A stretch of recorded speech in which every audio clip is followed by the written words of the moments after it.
Om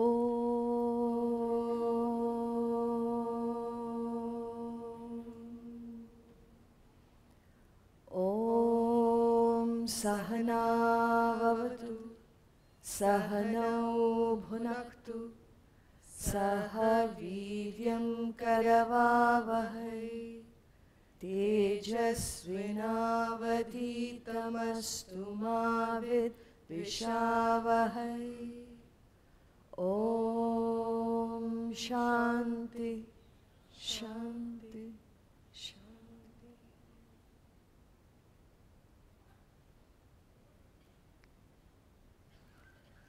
Verses 10 to 14, please.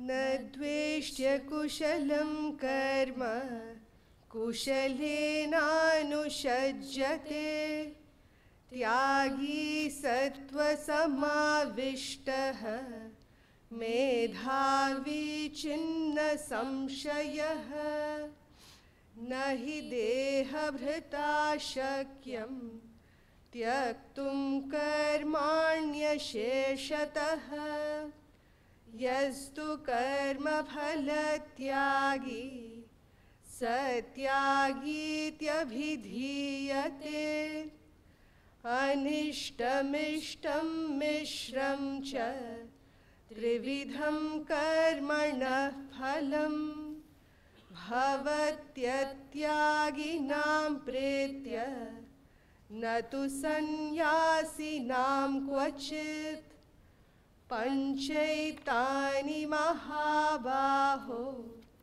karanani nibodhame sankhye kritante proktani siddhaye sarvakarmanam adhishtanam tatha karta karanam cha prithagvidham vividhascha prithak cheshtaha daivam chaivatra panchamam.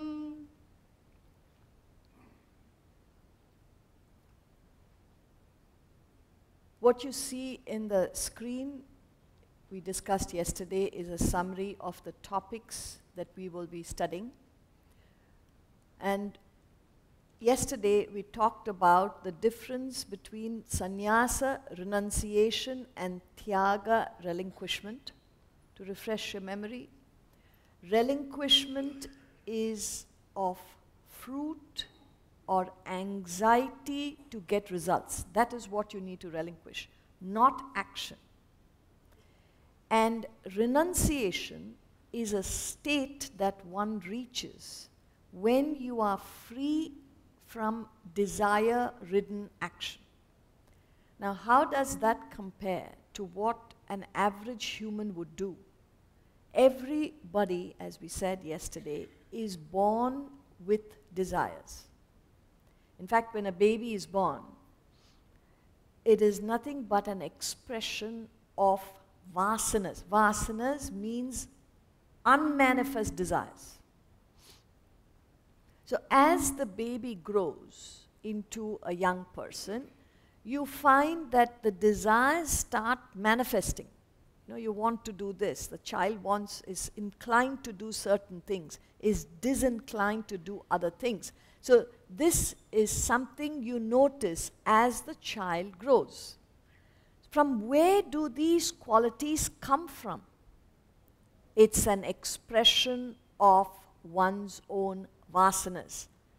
Vasanas, unmanifest desires.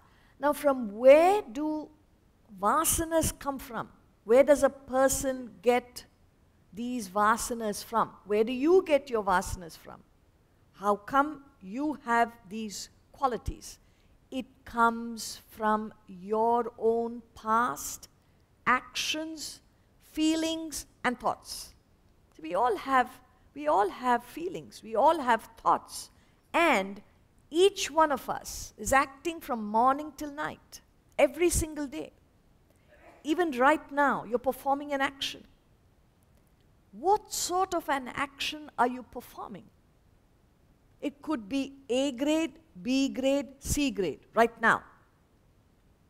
when you leave this classroom, you will continue to act, and this goes on throughout your life. So your life is nothing but a consequence. Where are you now? What is your life now? Is all a consequence of whatever you have done this day backward, as far back as you can go. All your actions, all your feelings, all your thoughts put together bring about what you are facing in life right now. So that is what you're expressing throughout your life. But what we are told, what the Shastras tell us, what the scripture is telling us, what the Bhagavad Gita is telling us, is that every human has the ability to discover his essential nature, her essential nature. In fact, I don't know how many of you are familiar.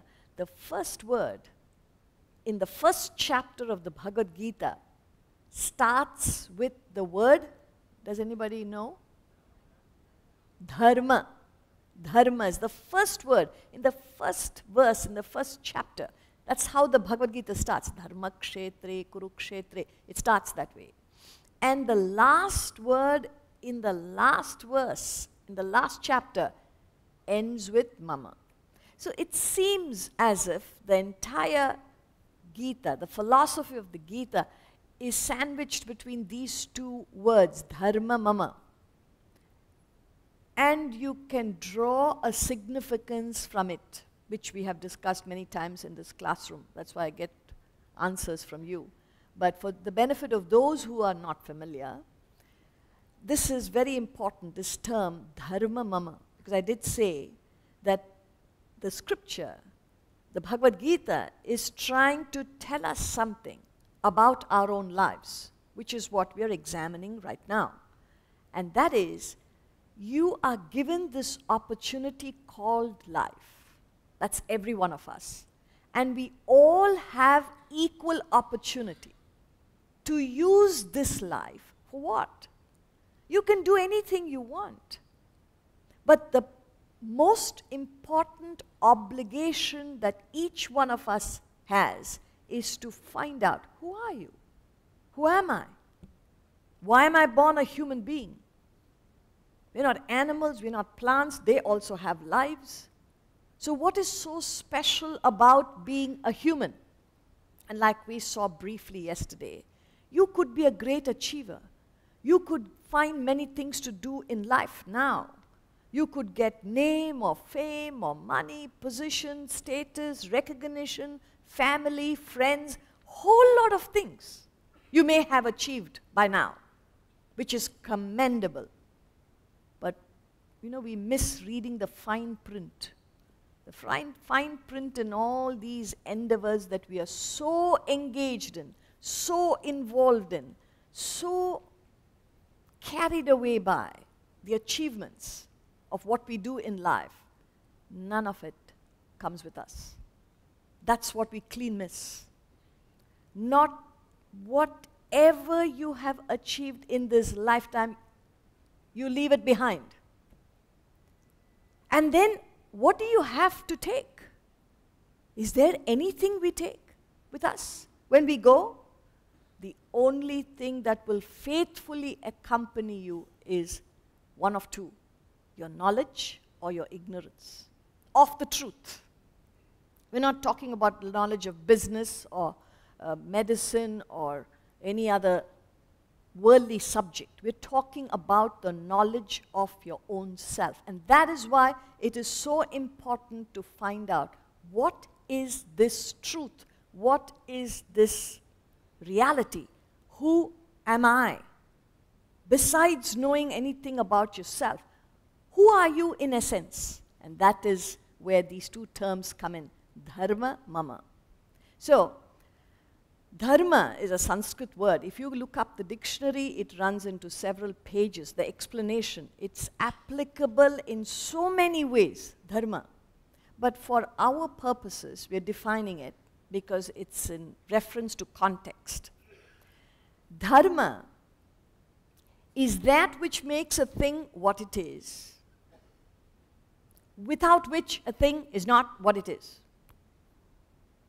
I know you're totally confused. I can see it from your faces.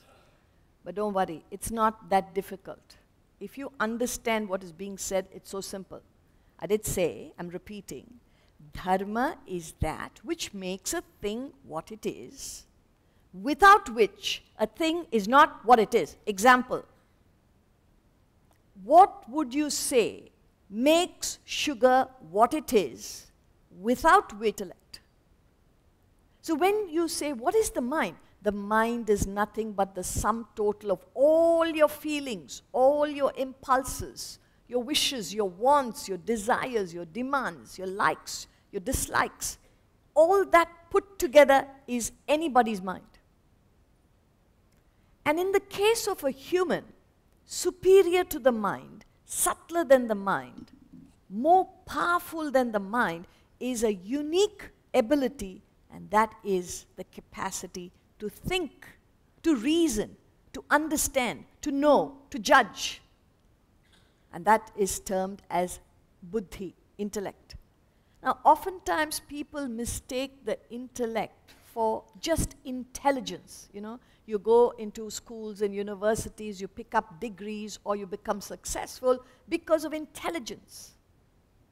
But that doesn't mean you have an intellect. When you develop an intellect, which is the capacity to think, you can only do it when you have higher values of life. That's why we introduce these thoughts. It should be introduced, at least in this country at one time it was done. At the age of 8, from the age of 8, the children understood, or they were taught these values. And then you have a strong foundation in your personality. You can build your personality when you live in this world. Otherwise, you could be carried away with anything that the world offers. See, the world is full of distractions, full of attractions. And nothing wrong with the world. You should know how to contact the world. The world will be what it is. And there's plenty to help yourself with in the world. But how do you contact the world? That contact, what value do you give to what the world offers you, will depend on how you build your own character, your own personality. The famous basketball coach from California, he's no more now, but a very famous quote and a very good idea that he gives is, he says, ability can take you to the top, but it takes character to keep you there. See, with all your intelligence, you can rise to the top, but what will help you maintain that is character. And character is built with your intellect and values. You could have an intellect, but you could be planning the destruction of somebody else. You could be negative with your thinking. But when you build your intellect with values of life, higher values of life, you've got character. And when you have character, you can maintain your success throughout. And this is practical wisdom. Everybody wants success. But how do you get it? How do you get to the top? Of course, intelligence you need to get there. But with the intellect and higher values, you develop character, and that will help you stay there. So, coming back to this state of finding out who you essentially are, that is the state of sannyasa. Sannyas doesn't mean you give up. In fact, the state of sannyas, anyone can achieve. You don't have to take up ochre robes. It's not your attire that qualifies you for the state of sannyas. It's not your address that qualifies your status of being a sannyasi. It is your mental attitude. In other words, renunciation is a state where you mature, where you grow into higher values, as a result of which the value that you have for other things drops. Not your business. Business doesn't drop. Your profession doesn't drop. Your family doesn't drop. Your interests don't drop. But the value drops. Just as, I know some of you may be wondering, but I don't want to drop the value. I love my money. I love my enjoyment. I love my holidays. I don't want to drop. It's like what happened to you when you were a child. Everybody in this classroom played with toys. But are you still doing it? Even as I'm saying, it's absurd. What do you mean? But everyone at one stage in life was so involved with the toy world. Everything was toys. You couldn't live without your toys because your values were there with the toys. You had no knowledge of anything beyond toys. And then as you grew up, you find that your interests changed. The toys were dropped. You picked up other things. Maybe you'd love to go on a cycle. You know, you got the thrill of riding a cycle or a bike or, I don't know, some other interest that you picked up. The toys were dropped. You picked up other interests. And then you don't ever go back to the toys because you've grown out of it. This is called refinement. This is called growth, maturity. Now, these stages in life, everybody goes through. So from toys, you pick up other activities. It could be your sport. You love your sport. You get involved with some sport or music. Many people are here, but many people have gone to the other side because there's music there. So if you're interested in music, you would go there. Now you get involved in that. We're not saying it's right or wrong. It's another value. And then you come to a state where you have to find something to do in life. You set yourself in business or profession or something. And then you're completely involved in that business or profession or whatever your achievements are. And then comes family. Most people stop there. So from toys to other playthings and sport and activities and friends, you move up, and then you find a thing to do in life, business or profession or charity or social work or arts, whatever you're interested, and then it comes to family.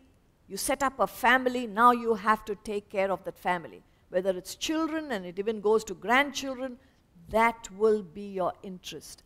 Most people stop there because there's nothing more to look for. The starting point of the Gita is what's beyond. Okay, you've come up to this point, nothing wrong with it. But do you think this is a finality? There's far more you need to know about life. This is just a beginning. So don't stop here. Investigate, find out what is that truth? What is that reality? And if some of you here say, look, all this is very well, but you know what? I'm not interested. I'm just not interested. I'm okay. I've come here to pick up a few ideas and I go back to my life. Please remember one little example may perhaps give you a better insight what the Gita is trying to tell us. In fact, all masters have tried to say the same thing. But it's only a few people who get the message. And perhaps those few are here. I don't know. I'm giving you another example. I know many familiar faces who have heard this example before, but like I said, it's for the benefit of those who have not heard this example because it will help you understand the importance of this investigation that we are doing right here. Imagine a coiled spring. Are you with me? Okay. Imagine a coiled spring 4 feet high. If I compress it to 1 foot, what do you think is happening to my palm? People who have not heard it, please. There is a pressure, right? Urging my palm which way? Up. Please note, there is a pressure urging my palm only one way, no other direction, up. So I release it to 2 feet. What happens then? There is less pressure. 3 feet, still less pressure. Now I release it to 4 feet. What happens at 4 feet? We are all in it together. Okay? So coil spring 4 feet high, compressed to 1 foot, tremendous pressure, maximum pressure, urging it only one way, up. I release it to 2 feet, less pressure, 3 feet, still less pressure, 4 feet, no pressure. The question is, why is there no pressure at 4 feet? Why?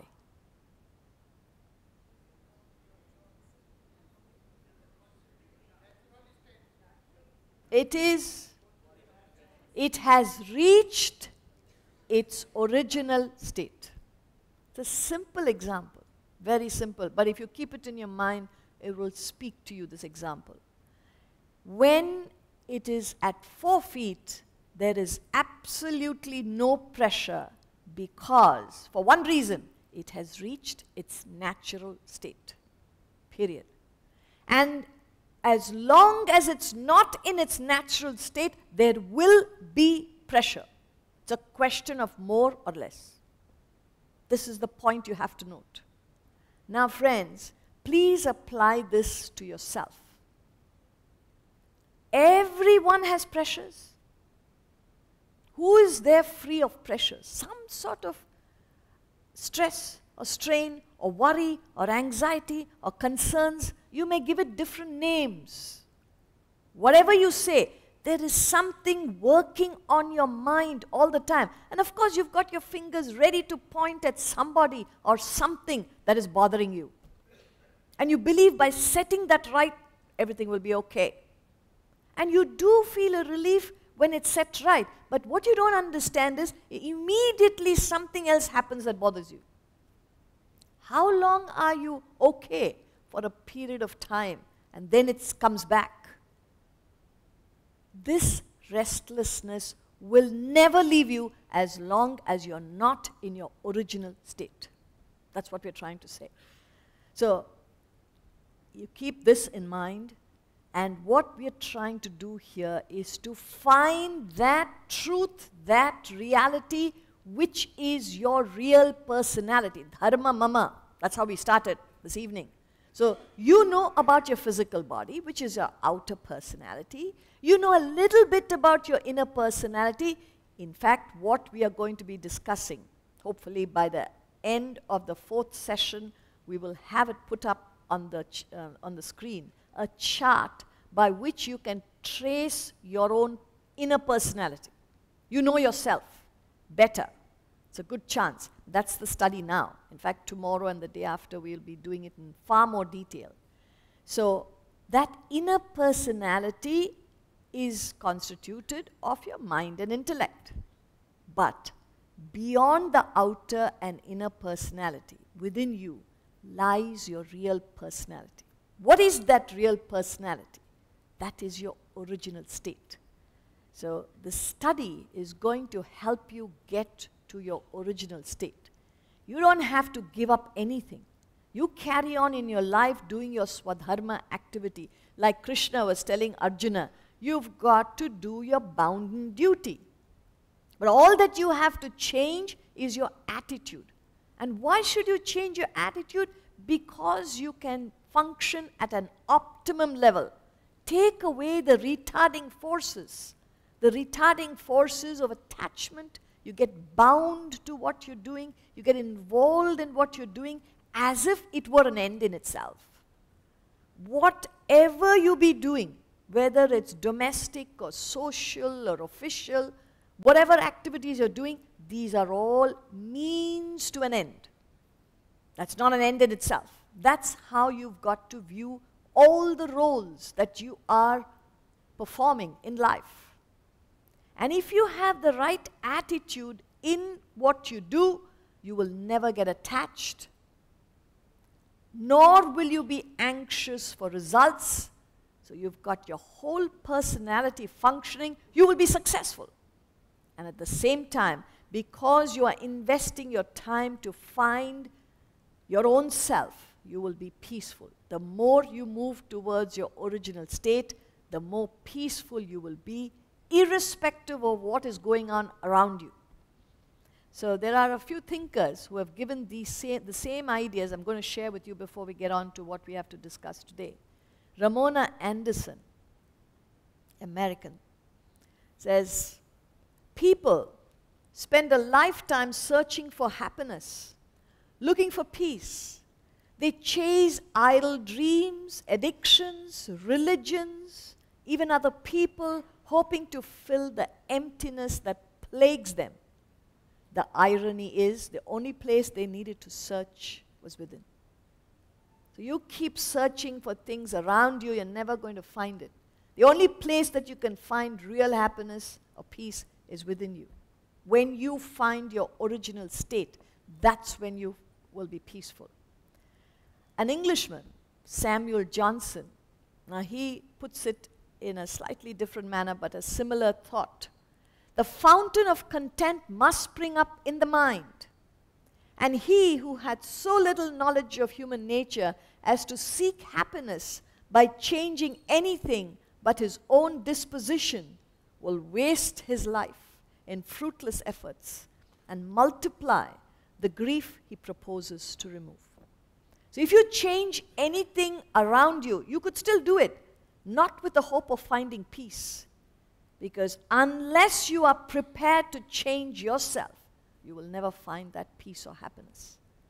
So these are the thoughts you've got to keep in mind. It's not some strange philosophy coming from an ancient wisdom. It's practical philosophy that each one of us has to apply in our day-to-day life. And that's how we get to the state of sannyasa. It is a state of maturity, of understanding, and you're able to function in the world. It's like, to put it in business terms, it's like putting two executives in one chair.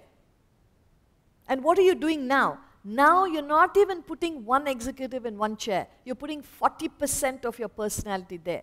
In fact, in the seminars that we have, which is not the scope of discussion here, we can actually prove to your satisfaction, coming from you, that nobody is putting in their whole personality. And this is the consensus we get all over the world. It's not Indians. Americans say the same thing, English say the same thing, Australians say the same thing, Africans say the same thing, that nobody is putting in their full personality.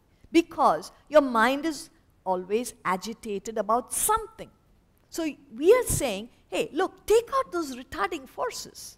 Once you take off the roadblocks, you've got your full personality available. And if you bring in your full personality, how then will you not be successful? Now you're not able to do it, and that is what we're trying to analyze and find out. Not to get into that groove where you're unable to bring in your full personality into play. So the three qualities that we discussed yesterday, if you remember, that's how we concluded. And every human is a necessary combination of three gunas. And why is each person different from the other? Not only in this classroom, throughout the world. Everyone is different. Even if you have twins, identical twins, they have different set of asanas. They're different, distinct. You know, this person, this child behaves like that, that child behaves in the another way. Why is that so? What is the reason each human is different from the other? Because of the combination of these three gunas. Meaning, how much of sattva do you have? How much of rajas? How much of tamas? And no one is free of all three gunas, except a self-realized soul. Guna atita. He's gone beyond gunas. A God-realized master, an enlightened person, someone who has gained nirvana.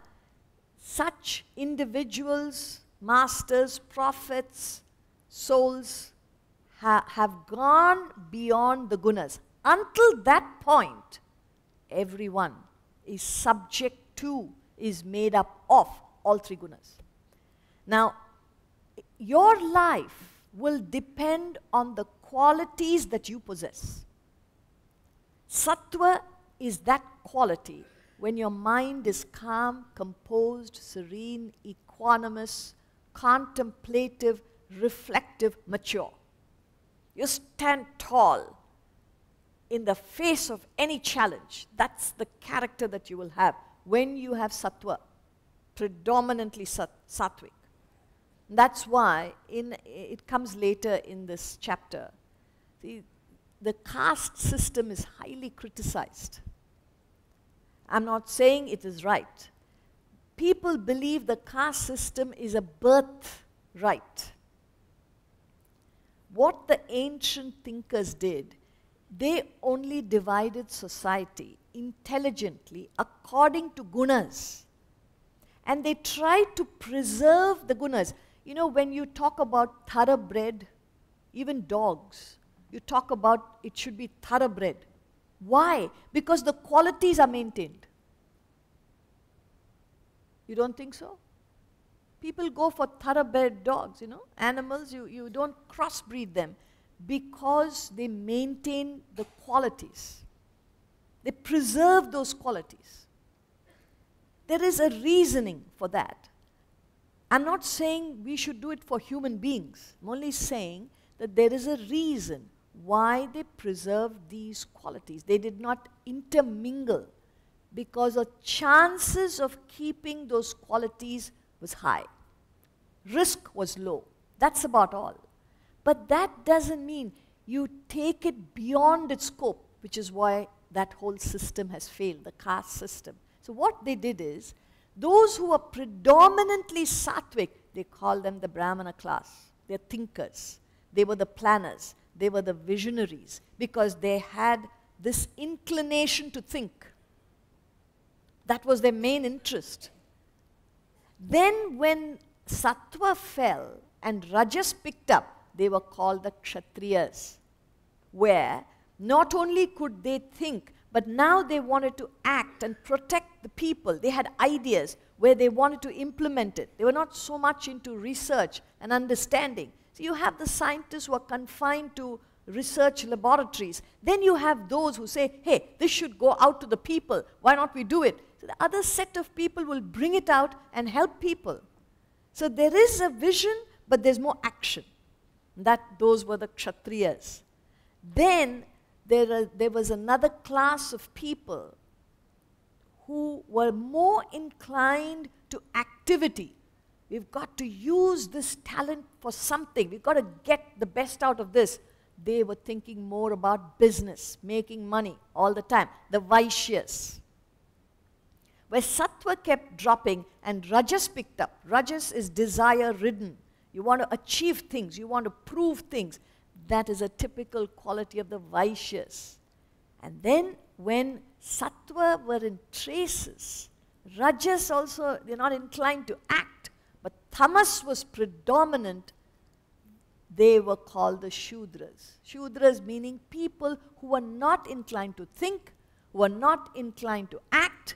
They had to be forced to do things, otherwise they couldn't take care of themselves. They would neglect themselves. And they were you could say, a class of people who had to be forced to do things in society. Now, we're not saying this is the right thing. We are only saying why they brought that up, so that entire range of people, different qualities in people, could still be managed on a large scale and maintain society properly. So, all based on these three gunas, sattva, rajas, tamas. Now, what is interesting is, we did say just now, that all of us are combinations of all three gunas. So now, you will be, at some times, you are a very sensible person. At other times, you get into desires. You know, you get into frenzied activity. That's all. Sometimes without even understanding. You know, once a husband and wife had a big quarrel. And the wife was so mad at the husband. She said, you get out of this house, and packed his bags and showed him the door to leave the house. And then as he was leaving, I hope you really suffer, you never have a peaceful time, and you go to hell. He turned around and said, hey, make up my mind. You're asking me to go and then you're asking me to come back to hell?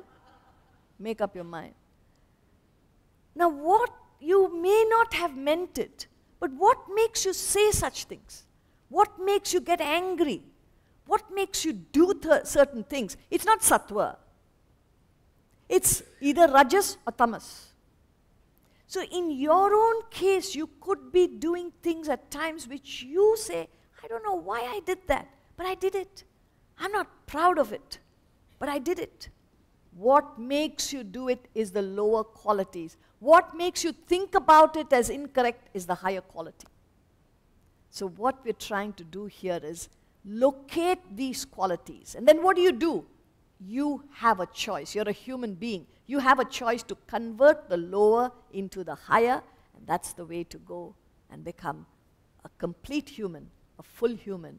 Qualify yourself to seek and find the truth. That's the way to go for a human being. So where we left off yesterday is the sattvic quality in relinquishment, where you don't give up your action, but you give up the retarding forces in your action. We continue today. 9th verse. Na dveshya kushalam karma kushalena anushajyate tyagi sattva samavishtaha medhavi chinna samshayaha na dveshya kushalam karma kushalena anushajyate tyagi sattva samavishtaha medhavi chinna samshayaha. The tyagi relinquisher does not hate desirable action, disagreeable action, nor is he attached to agreeable one, being pervaded by sattva, purity, intelligent, and his doubts cut asunder. So he's only now further describing a person who is predominantly sattvic.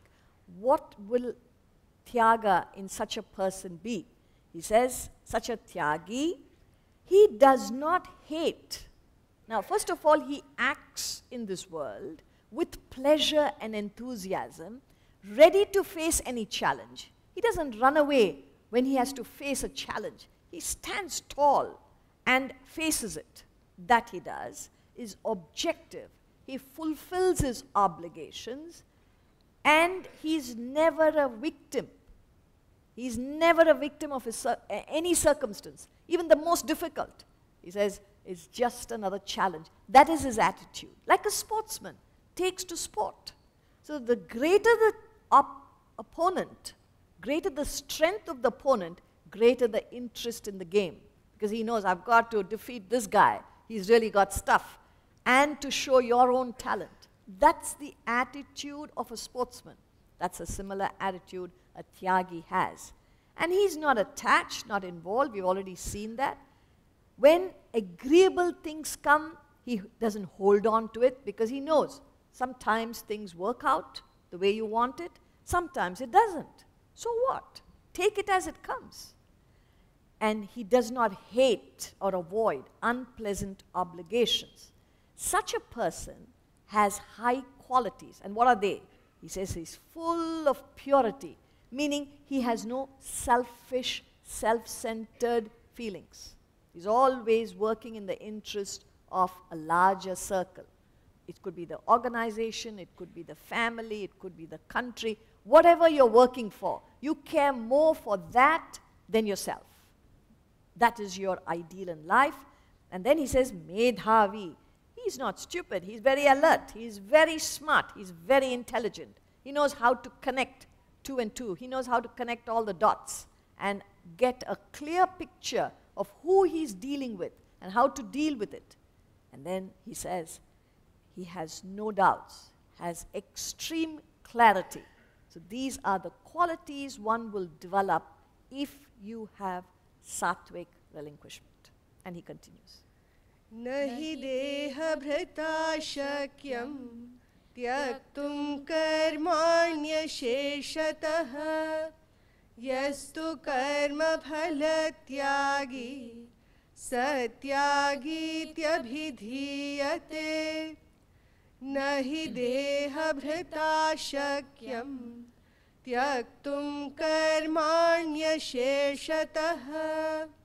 यस्तु कर्मफलत्यागी सत्यागीत्यभिधीयते. Verily, it is not possible for the embodied to relinquish actions totally. But he who relinquishes fruit of action is called Tyagi. I don't know if you're following. We've already covered all this in the introduction because it becomes easier for you to understand the flow of thought as the verses go on. So he's only saying that it is not possible for the embodied, dehabhrit, meaning one who has vasanas, desires. Everybody has vasanas, desires. So none of us can relinquish actions. Act you must. Act you will. You're helpless. Even a grand old person who has gone through life, gone through experiences in life, is still not free. He's got desires. Unfulfilled desires. Now the body is not cooperating. But his desires are there. That's why it gets frustrating. See, why do we keep saying, keep yourself fit, keep yourself fit? Because you've got desires. You need a body to express the desires. And if you don't keep yourself fit, the desires are pressurizing you, but the body is unable to express. And that's why you get frustrated, you get angry, you get suppressed. Whose fault is it? See, you know, before we start the talks, we have a mantra, a verse that we chant. Om Sahana Vavatu, Sahana, all of you, I think many of you chant that. It's called a peace invocation, just an invocation. And we need to do that only to gather our thoughts. And towards the end, we say, Shanti, Shanti, Shanti. The last Shanti is very soft because we are appealing to nature to keep peace because we are engaged in this activity of learning, gaining knowledge. And then we appeal to the environment. In the good old days, in the environment, there could be snakes, there could be scorpions, there could be something crawling around. So they're just saying, may there be peace, let them not disturb us when we are studying. In the modern context, we have to say, may a mobile phone not ring. May somebody not get up and walk away, or suddenly comes in late. These are the external disturbances, because it's very strange how important it is to keep your mind peaceful, to receive knowledge. If somebody walks in or walks out a little late, many heads will turn. Now, I don't understand why, because you're not going to help that person, you're not connected with that person, but why does the head turn? Because there's no Shanti inside. See, if you have peace, you are not concerned, unless there's a fire or something has happened, then you're concerned, you have to leave the room. But if somebody is walking in or somebody is walking out, how does it concern us? It will almost be a test. We're not going to do it. But imagine a, Bollywood actor walks in. I hope nobody comes. We're not experimenting. But it will be a test for your state of mind. If he walks in, or she walks in, somebody walks in, how many of you can still concentrate? Ask yourself. See, that should be your inner personality, focused. Because if you have come here to listen, does that person's entry or exit change what you are focused on? It doesn't. It has no connection. Yet you will connect. This is what we're saying. So there are so many desires in you. It goes out. The mind goes wherever the desires are. If you have no desire for certain aspects of life, anybody can walk in, walk out, you will not be concerned. So since he's saying it is not possible for the embodied to relinquish actions because you have desires, totally. You cannot give it up. And you're not recommended to do it because you cannot. But what you can do is relinquish the anxiety, not the fruit. Of course, you need to have a goal. Otherwise, why would you act? You want to achieve something. Without the fruit, without the goal, nobody will act. But when you are acting, don't let that fruit come and disturb you. That's all he's saying. Because if the mind is disturbed, you're not focused. Just as if somebody walks in and you're distracted, you've missed the flow. You've lost something. You can never pick it up. This you may not be concerned. So what? So many words are going. If possible, I'll pick it up. If not possible, I don't pick it up. The attitude could be casual in this classroom. But you will miss out a lot of things that you want to do in your life if you don't learn to focus your attention on what you want to achieve. So that fruit is something, that anxiety for the fruit is something we can relinquish if we understand the value of action. And he continues. Anishtamishtam mishram cha trividham karmanah phalam bhavatyattyaginam pretya natu sannyasinam kvachit. Anishtamishtam mishram cha trividham karmanah phalam bhavatyattyaginam pretya natu sannyasinam kvachit. The threefold, desirable, undesirable, and mixed fruit of action accrues to non-relinquishers, are tyagis, but never the renunciates, sannyasis. So what he's saying is, one is affected when you meet agreeable, good results, what you like. When you get what you like, naturally you'll be ecstatic, you'll be happy, you'll be joyful, you'll be on top of the world because you got what you wanted. And then if you don't get what you want, something disagreeable, bad, what you dislike, or something that you don't get, you worked so hard and you don't get it. Now that is going to affect you, it will put you down, you feel low, you feel depressed, you feel unhappy. And then sometimes it's a mediocre result. You can't say you didn't get it, you can't say you got it, you're somewhere in between. You're not fully satisfied, you're not completely disappointed. So he says, mishram, mixed fruit. So these are the possibilities for those who have not risen above this desire-ridden actions. I'm repeating, we all have desires. And as long as we have desires, we will be acting in the world. You cannot avoid that. That's what he said in the previous verse. But if you follow the disciplines, we've not got there yet, but if you follow a disciplined life, whatever that is, pick up higher values as a result of which you are not a victim of these results. In other words, most people go through these fluctuations in life. One moment you're very happy because you got what you wanted. Another moment you're miserable because you lost what you had or you didn't get what you worked for. So these are the fluctuations everybody goes through. And you believe, what else is life? I got lucky, I got unlucky. There's no such thing as luck or bad luck.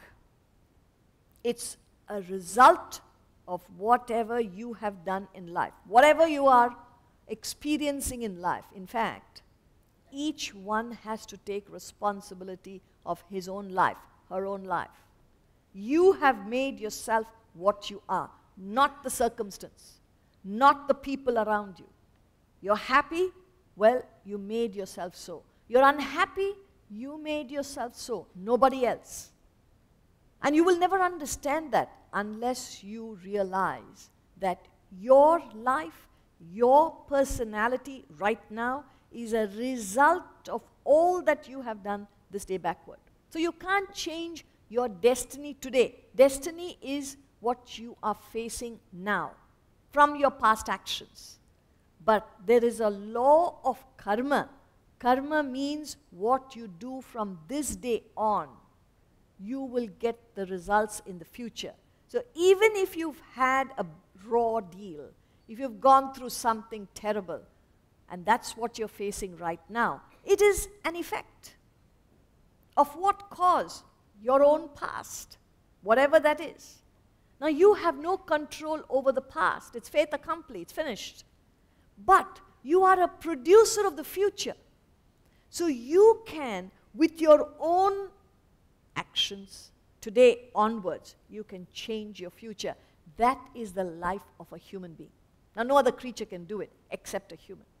So these fluctuations, desirable, undesirable, and mixed, it is applicable for those who are not prepared to relinquish this anxiety and attachment. They are caught up in actions per se, not as a means to an end. But if you have a higher goal, a higher purpose, then as a sannyasi, remember we said sannyasa is a state where you're mature, where you've gained knowledge, where you're established in higher values of life. Like John Wooden said, if you want to stay there, you've got to have character. By now you build a character, then you don't get affected by these different effects of action. Next verse. Next two verses are taken together. Panchaitani mahabaho karanani nibodha me sankhye kritante proktani siddhaye sarva karmanam adhishtanam tatha karta karanam cha pratagvidham vividhamscha pratak cheshtaha daivam chaivatra panchamam. So these two verses are taken together because they're giving an idea which is similar. It's an analytical explanation or the anatomy of action. Now those who are not familiar, you don't have to worry about it because it's a kind of dissection into action.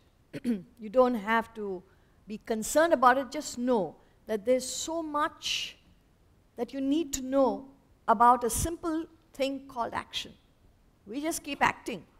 From morning till night we're performing actions. We don't know what we're doing. But here is an analysis of action. It's more a piece of information. So in the 13th verse he says, these 5 causes for accomplishment of all actions, learn from me or Mahabaho. Remember we said when Krishna uses me, learn from the law. It's a law. It cannot change. Because it's poetry, he says, learn from me. But learn from the laws of life, which do not change with time or age. So what is given out in the Bhagavad Gita, or the scriptures for that matter, you could call, also refer to as Sanatana Dharma. Sanatana Dharma means eternal principles, eternal truths that do not change with time or age. If this knowledge was given out in the past because it gave out the truths, it's the same knowledge that we are trying to understand today because these are the truths of life. And the same knowledge will continue to be applicable to humanity in the future. Everything else can change. Your mode of life can change. Your lifestyles can change. Your interests in life can change.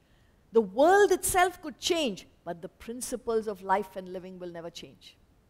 These are permanent principles. As long as you are a human, you need to know them. That's why they're important to learn. So he says, learn from me means it's a law. O Mahabaho, Arjuna, as declared in Sankhya. Sankhya is just the philosophy of life and living. Another term for the Vedanta philosophy, which is the end of action. Meaning the goal of all your actions is to find the truth, which is what we're discussing so far. You've got an outer personality, you've got an inner personality, but the whole purpose of human life is to seek and find the real personality.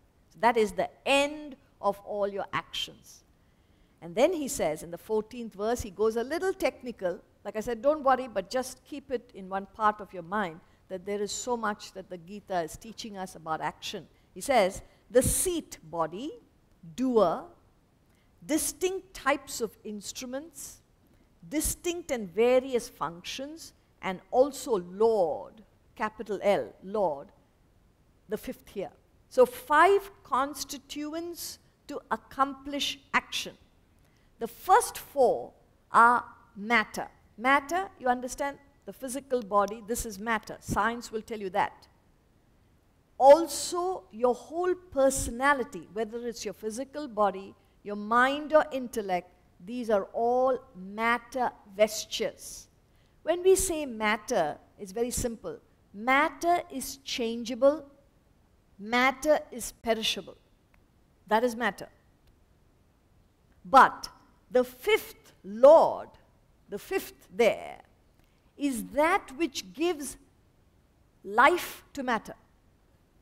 That is apart from matter. In fact, every human is a necessary combination of matter plus the enlivening factor, the spirit in you, the God principle in you. Just as the bulb gives light. The bulb by itself has no light. Don't look at me like that. When you purchase a bulb, it doesn't glow when you bring it home. There is no light. But it has everything. It has the outer casing, it has the inner filament, it's got everything to give light. But there is no light. Why? Because that light-giving principle is not there. The moment it is in contact with electricity, instantly there is an expression of light. Similarly, every human, we are made up of matter vestures. This body has no life. If I cut this finger, it will lie here like any piece of wood or stone. But this body is expressing life because there is the fifth. There is the life-giving principle. So also with everyone, with all living beings, whether it's human race, the animal kingdom, or the plant kingdom, every aspect of nature is an expression of life. From where do all these various species get life from? The Lord fifth. It's a common principle for all. Similarly, he says, the same principle is responsible for action. Just as all movement in all vehicles, in all cars, is because of fuel, petrol.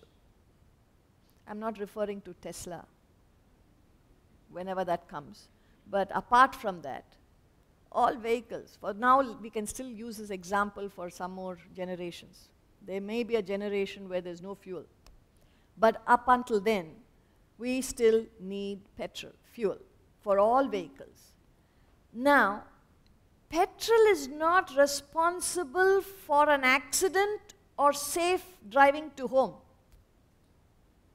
But without petrol, there would not have been an accident. If there was no petrol, the car would have stopped. No accident. The quality of action, petrol is not responsible, but it only enables the vehicle to move. Without fuel, the vehicle will not move. In a similar way, there are so many types of people, from a sinner to a saint, and all the people in between, grades and grades of goodness and badness. We don't know. But all are able to function because of the fifth. So all your actions that you're performing is because there is an enlivening principle which is a common denominator for both a sinner and saint. For animal, plant, human, all. It's just one common life-giving principle, which we don't know, which is just stated here as the fifth. And the day you come to know what that is, you gain enlightenment. You become a self-realized soul, a God-realized soul. That's why you have one Christ, or one Krishna, or one Muhammad, one Buddha, one Mahavira. You don't have them by the dozens. For a generation, one person comes out, outstanding as an enlightened soul. But that capacity we all have, just that we don't use it. We are so busy, caught up in our lives here. We have no time for the fifth. But he's only indicating here. And what is it that it is enlivening? Adhishtanam, the physical body, like we said. Without this enlivening principle, this body will not have life. Karta, the actor, the doer. There is an indweller, an individual who says, these are my actions. I have done it. That's the actor there. And then you need instruments. You need a physical body. You need a mind. You need an intellect to be able to express yourself. Not only internal, you need external instruments to operate what we call the hardware. You need hardware. The physical body is like a hardware. And also different functions. He says distinct and various functions. One is different types of instruments and different types of functions. That is the software. You need hardware and software to be able to function. That's all he's saying. The software is how each instrument functions, whether it's internal or external. And that which enables everything to express itself is the fifth. So this is a dissection of action, and he continues in the same way. Shariravaং manobhiryat karma prarabhate narah nyayam va viparitam va panchaite tasya hetavah. Shariravaং manobhiryat karma prarabhate narah nyayam va viparitam va panchaite tasya hetavah. Whatever action a man performs by body, speech, and mind, whether right or otherwise, these five are its causes. I don't know if you're getting the flow. First of all, he talks about the constituents of action and that there is an enlivening principle that enables one to act. And now he specifies causes. He further explains the source of action. He says, whatever action a human performs, in what way? Manaha, vang, sharira. Mind, speech, body. Meaning, thought, word, deed. Don't we say that? So you've got to be consistent in your thoughts, in your words, in your deeds. Then you achieve things. But if you're thinking one way, you talk another, and act a third way, you're going in different directions. So he says, these are the causes of action. What are they? Mind, speech, body. Even mind, thought, and word. These are subtle actions. And when you actually do something, it's a gross action. But they're different grades of action. And all he's saying here is, whatever you perform, whatever a human performs, whether it's thought, word, or deed, right or wrong, whether the car meets with an accident or goes home safe, right or wrong, these are the five causes. You need a body, you need an actor, you need instruments, you need functions, and the enlivening factor. So whatever you do, these are the constituents of action. He continues. Tatraivam sati kartaram atmanam kevalam tu yaha pashyatya krita buddhitvat na sapashyati durmatihi. Tatraivam sati kartaram atmanam kevalam tu yaha pashyatya krita buddhitvat na sapashyati durmatihi. Such being the case, verily he who due to undeveloped intellect sees the self alone as doer, he of imperfect judgment sees not. So now he's talking about those who are ignorant. The previous verse, he's talking about those who understand this truth, that there are these 5 constituents. There is another analysis that you have thought, word, deed, but all this is possible because of the enlivening factor. Without the enlivening factor, nothing will function. See, cut off electricity. There will not be cooling in this room. There will not be light in this room. There will not be sound because of that one unifying entity, electricity, cut off. So there you could have various instruments. You could have different functions. The bulb gives light. The air conditioner gives cool air. This microphone gives sound. The functions are different. The instruments are different. It's used in different ways. The expressions are different. But there is one unifying principle that enables all of them to come and express in their own ways. So, he says, the ignorant people, such being the case, verily he who due to undeveloped intellect sees the self, again you see a capital S there, sees the self. Now whether you use the self, Atman, Brahman, these are Sanskrit words, or the God principle, the living principle in you, these are all synonyms. The truth in you, the reality in you, all these, or the simple word that is used throughout the world, God. We say God is responsible for everything. We say that, but we don't know what we mean. So whether you use any of these terms, they all mean the same thing. All he's saying is, when you don't understand the truth, you believe that God principle alone as the doer. He of imperfect judgment sees not. It would be a wrong understanding to attribute accident or safe driving to petrol. So in other words, if you've had an accident, you can't go to the petrol bunk and say, hey, what kind of petrol did you give me? Accident petrol? And that fellow won't know what you're talking. Or you go home, when you reach home, you open the tank and say, thank you petrol to bring me home safe. That's what we do. We go to a mandir and say, thank you God for taking care of me because you found something. Something happened, very good thing happened. I will come to you, Lord, and shave my head off. That's what they do. They go all the way. I'm not saying you shouldn't do something you're doing. Instead of thinking about yourself, you're thinking about some higher principle. But to believe that that person somewhere sitting, I don't know what your idea is, or sitting behind that stone idol watching you come and go. And there are people, all kinds of beliefs. And I'm not ridiculing it. You've got to question it. See, Krishna Jayanti, what do you do Krishna Jayanti? I don't know what you do in Delhi. But in other parts, they make all these sweetmeats. Any festival, what do?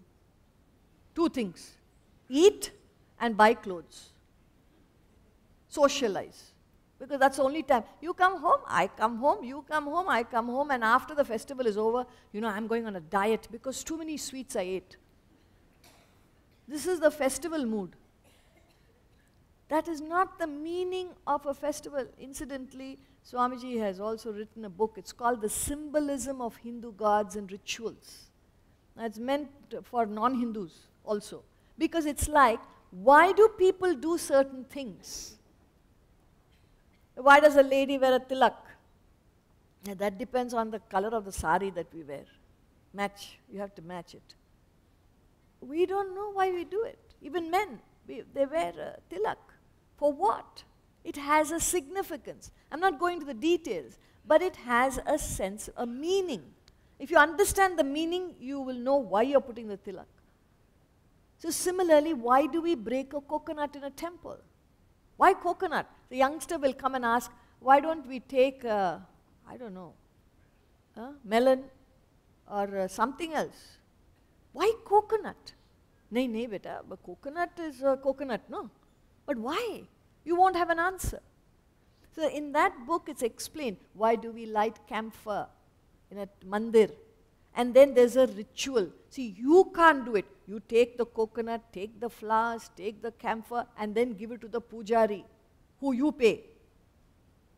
But you cannot touch it. He is the one who goes in and does whatever he has to do and gives you that broken coconut. Usually South India, they do it because they want to make chutney. That's the day they go to the temple. Because idli chutney, you need coconut. Break it and come home and make chutney. Why are we doing it? Why do we break? So these are all symbolic. So what we need to understand is the symbolism. And when you understand the symbolism, it becomes clear. It has meaning. See, like a national flag. You respect the nation. National flag is not the nation. Suppose you salute the flag and then do all the things that will destroy the nation. It has no meaning.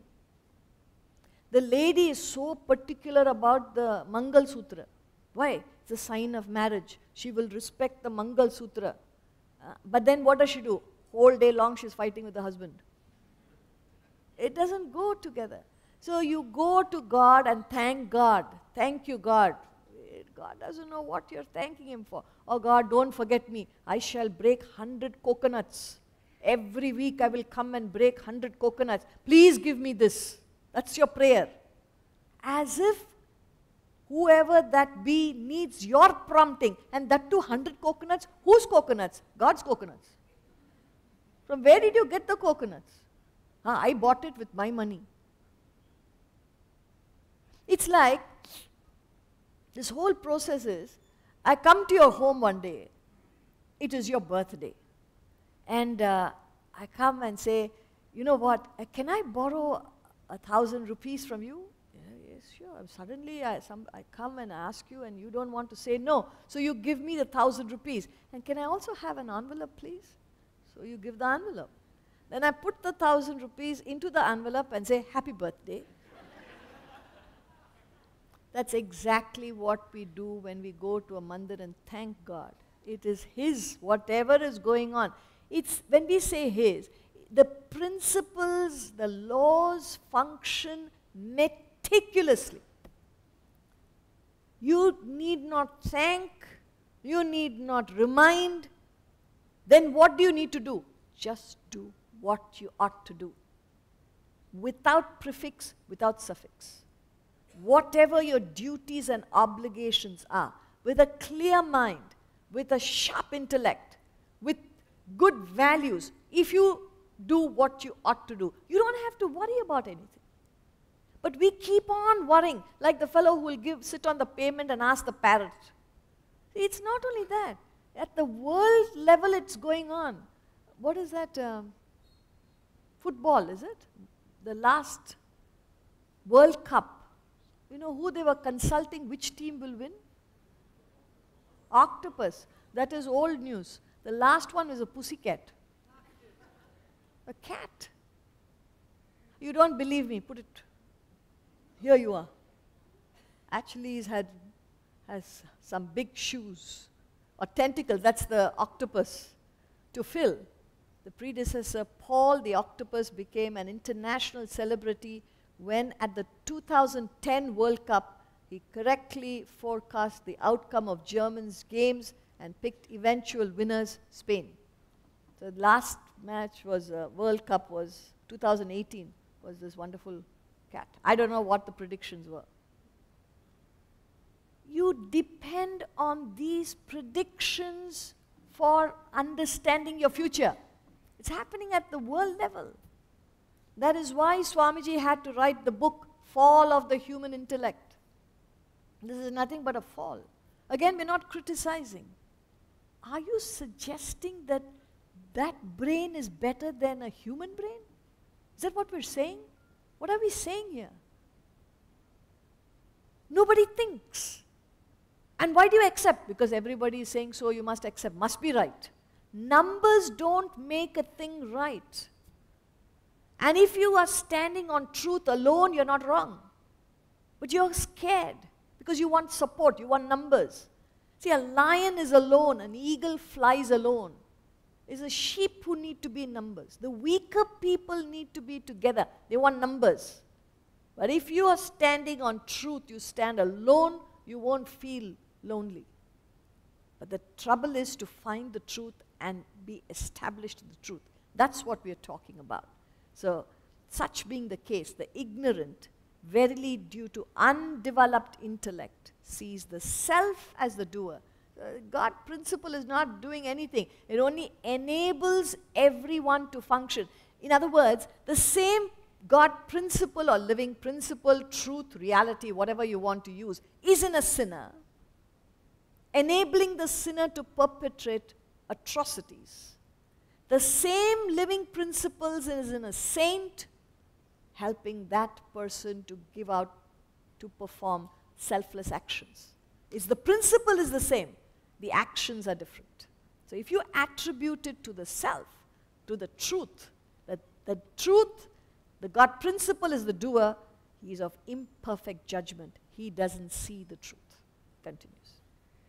Yasya naham krito bhavaha buddhiryasya na lipyate hatva pisa iman lokan nahanti na nibadhyate yasya naham krito bhavaha buddhiryasya na lipyate hatva pisa iman lokan nahanti na nibadhyate. Free from egoistic notion, he whose intellect is not tainted, even by killing these people he kills not, is not bound.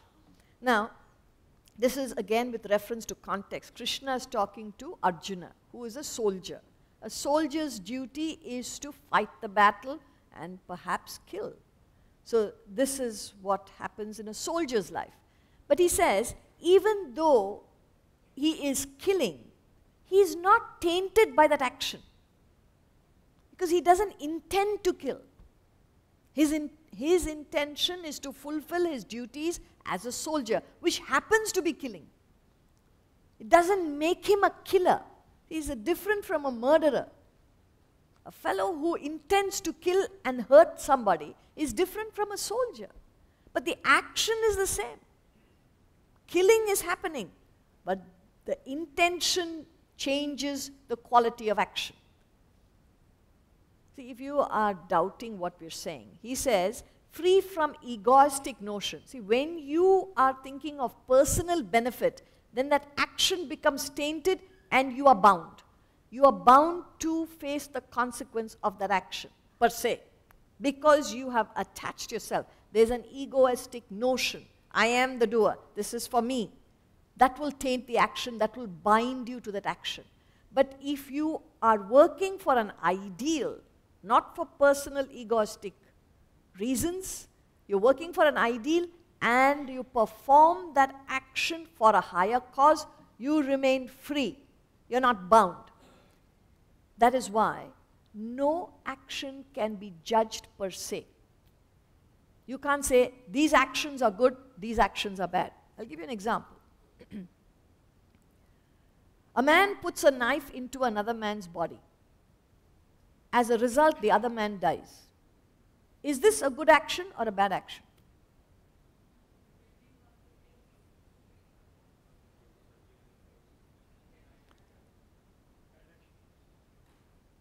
A surgeon performing a surgery. Intention is not to kill, that the patient dies. He spent 14 hours trying to save the patient, standing, hurting his back. It's a noble action. But what happened? Patient died. So you can never judge an action per se. It's not possible. I'll put it the other way. A person is dressed like Adi Shankaracharya, sitting under a tree. Good action or bad action? All of you will say good. A fellow wants to, with due respects, I'm not referring to anybody, not making any comments. I'm only saying the possibility. He could be thinking of money making. He could be thinking of name, fame, nothing else. So it becomes a selfish action. So it's not what you do in life that matters. It's how you do it, why you do it. That makes it right, wrong, good, bad. That is why, see, Shakespeare, he says in the Hamlet, the very famous portion, Incidentally, I did talk to you about the book on symbolism. There's another book, it's called Select English Poems. A small collection of poems that Swamiji put together. Each poem is a masterpiece. It gives you a very useful message. Even children can understand. So simple. So in that collection is a piece of literature from the Hamlet. Polonius advised to Leotus. Polonius, a minister, was advising his son who was about to go abroad for higher studies. And he gives a lot of practical wisdom in that piece. But what I'm referring to is the end portion of that advice. He says, this above all. All that he said. And then he says, this above all. To thine own self be true. To thine own self be true, and it must follow as night the day. Thou canst not then be false to any man. So what is most important in a human being's life is to be true to his own conscience. In other words, everybody knows more or less what is right, what is wrong. You know it. You know you have to exercise. Don't you know that? Then what happens? I can't listen to my own conscience. I know I shouldn't eat junk food, but I eat it. Why? Not listening to my conscience. So if only we learn to use or listen to our own conscience, he says you can never be false. You are honest, you are faithful, you are a sensible human if you listen to your own conscience. So he says, you know best what your intentions are. Nobody else can judge you. You are the best judge of yourself. So he says, be true to that. And then even you're killing, you're not bound because your intention is not to do that action, but you're doing it because it's your duty. So that is what he's saying. Such a person who does not have an egoistic notion is not bound. He actually kills not. He's not killed. The surgeon has not killed the patient. He has only done his duty. The patient lost his life. It's not his fault. He's not bound by that action. But a murderer who intends to hurt, who intends to kill for his own sake, now he will be tainted, he will be bound and will have to face the consequence of that action. He continues. Jnanam yeyam parignyata trividha karma chodana karanam karma karteti trividha karma sangraha jnanam yeyam parignyata trividha karma chodana karanam karma karteti trividah karma sangraha. Here is a further dissection of action. He says, knowledge, known, knower are the threefold impulse to action, while instrument, action, actor are the threefold constituents of action. Like I did say, these are all technical terms, and you don't have to be really concerned about it. And if we cross this 18th verse, we've crossed the most difficult portion of the text. Because from now on, from the 19th onwards, he's only going to analyze. You say, remember we talked about knowing your personality. In fact, this part of the Gita, from the 19th verse on, he tells us how to analyze our own personality based on the three gunas, sattva, rajas, tamas. So here is the final dissection of action. He says, to accomplish or prompt or motivate action, what do you need? Trividha. Trividha, threefold. What? Karma chodana, impulse, incentives. What are they? Knower, a subject who has an impulse to act. I want to do this. And you must know. There is something known, jnayam. There is an object that you want to achieve. And you must have the knowledge to achieve it. See, for example, a potter, person who knows how to create a pot. He has a pot in mind. I must create this pot. And he has the knowledge of pot making. So these three you need to be able to act. See, if you're not interested in making a pot, or you don't know such a thing as a pot to be made, and you don't know how to make it, why would you act? So these are the three impulses that prompt you, motivate you to act. And then to execute action, to actually do it, he says there are three constituents, which we have already discussed earlier in the 14th verse, where he gave us the 5 constituents. Here he talks about 3. And what are they? Karta, actor, the performer of action. Karanam, instrument. You remember we talked about the instruments and the various functions. You need an instrument and you must actually act. Suppose you have an idea and do not perform, you still don't get the result. So he says 3 impulses that will prompt you to act and 3 constituents of action that will enable you to achieve. So continuing the potter example. So the potter has a pot in mind to create and he knows the art of pot making. But then you need a person to make the pot. See, the person who makes the pot may not have the jnana. Like when you're learning driving, there's a person who knows how to drive, teaching you, but you are actually driving the car. You may not know how to drive the car, not yet. So, yet you are driving. So he says, there is a person making the pot and he needs an instrument. Now, without the instrument, how do you make it? You need the potter's wheel. So you need the instrument and then you actually create the pot. Now, like I said, it's a further dissection of action, which you don't have to worry about, because these factors become important when we analyze the personality. That's why he's brought it here. He's only saying, look, action is not simple. There's so much to analyze in action. And what we'll be studying from tomorrow is the 7 aspects of action. 1 we've already completed. Relinquishment is something we've already done. That's 1 aspect of action. But there are 6 other aspects which we will be studying.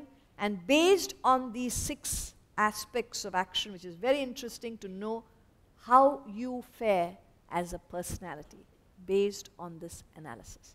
We'll take it up tomorrow. Thank you very much.